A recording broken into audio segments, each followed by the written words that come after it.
ભારત માતા કી જય જવાન જય જવાન જય કિસાન। હાલમાં જે કમોસમી વરસાદ થયો એના અનુસંધાને સરકારશ્રીએ આજથી નુકસાનીનો સર્વે કરવાની શરૂઆત કરી છે। ટીમને મોકલી છે ખાંભાથી।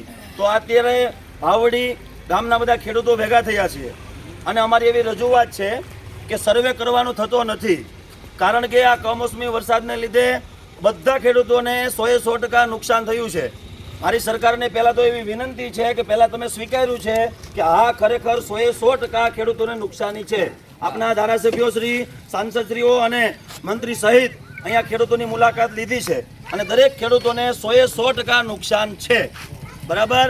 તો સર્વે કરવાની કોઈ જરૂરિયાત નથી, કારણ કે માંડવી પલ્લી ગઈ છે, ચારોલું પલ્લી ગયું છે, કપાસ તમામ પાક 100% ફેલ થઈ ગયો છે। તો હાલમાં સર્વે કરવામાં વાવાઝોડામાં તોકતેમાં અહીંથી ગામડેથી સર્વે ગયો તો ખાંભા અમરેલી સુધી અડધાને પૈસા મળ્યા, અડધાને ન મળ્યા। એવી સહાય અમારે આજે જોતી નથી, કાલે જોતી નથી। અમે સર્વેને અત્યારે અટકાવીએ છીએ અને બપોર પછી આ ખેડૂતો સાથે મળી સમય નક્કી કરી અને મારા આ ભાવડી જૂથ પંચાયતમાં દીવાનના સરાકડિયા, ચતુરી અને ભાવડી બધા ખેડૂતો અમે ભેગા થઈ અને ખાંભા અમે આવેદન આપીએ છીએ। અમારે સર્વે આજે થવા દેવાનું નથી અને કાલે પણ થવા દેવાનું નથી। સરકારશ્રીને અમારી જે વિનંતી છે એ અમે આવેદનમાં રજૂઆત કરવાના છીએ।